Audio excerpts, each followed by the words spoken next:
അസ്സലാമു അലൈക്കും വറഹ്മത്തുള്ളാഹി. കുഞ്ഞാലിക്കുട്ടിയുടെ ശബ്ദം കേട്ടു. പക്ഷെ മുസ്ലിം ലീഗ് വിളിക്കുന്ന യോഗത്തിലേക്കൊക്കെ പോകണം എന്നുള്ള ഒരു പിടിവാശി എന്താണ് ഇവർക്കൊക്കെ?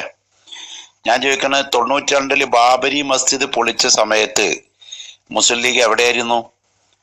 അന്ന് അധികാരം വിട്ടൊഴിയാൻ വേണ്ടി ഇബ്രാഹിം സുലൈമാൻ സേട്ട് സാഹിബ് പറഞ്ഞപ്പോ അധികാരം വിട്ടൊഴിയാതെ നിന്ന മുസ്ലിം ലീഗിന് ഏക സിവിൽ കോഡിനെതിരെ പറയാനുള്ള എന്ത് അവകാശമാണുള്ളത്? ഇത് തികച്ചും പ്രതിപക്ഷത്തിരിക്കുമ്പോൾ നടത്തുന്ന ഒരു രാഷ്ട്രീയ തട്ടിപ്പല്ലേ? അതുകൊണ്ട് കാര്യങ്ങൾ ഇതൊക്കെ നിജസ്ഥിതിയോടെ സത്യാവസ്ഥ ജനങ്ങൾ മനസ്സിലാക്കണം. ബാബരി മസ്ജിദിന്റെ കാര്യത്തിലില്ലാത്ത ഒരു വ്യാകുലപ്പെടല് എന്ത് കാര്യത്തിലാണ് ഈ മുസ്ലിം ലീഗിന് ശരീഅത്തിന്റെ വിഷയത്തിലുള്ളത്? അതുപോലെ തന്നെ സകല സലഫികളെയും അതുപോലെ തന്നെ സകല ഭീകരവാദികൾക്ക് നേതൃത്വം നൽകുന്ന സലഫി പ്രസ്ഥാനത്തെയും കൂട്ടുപിടിച്ചുകൊണ്ടാണോ ഏക സിവിൽ കോഡിനെതിരെ സമരത്തിനിറങ്ങാൻ മുസ്ലിം ലീഗ് തീരുമാനിക്കുന്നത്?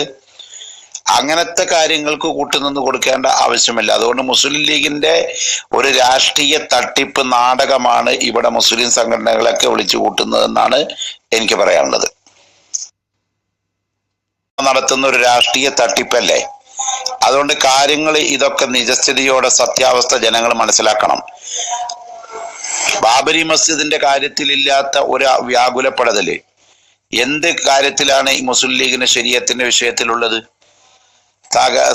അതുപോലെ തന്നെ സകല സലഫികളെയും അതുപോലെ തന്നെ സകല സുലൈമാൻ സേട്ട് സാഹിബ് പറഞ്ഞപ്പോ അധികാരം വിട്ടൊഴിയാതെ നിന്ന മുസ്ലിം ലീഗിന് ഏക സിവിൽ കോഡിനെതിരെ പറയാനുള്ള എന്ത് അവകാശമാണുള്ളത്?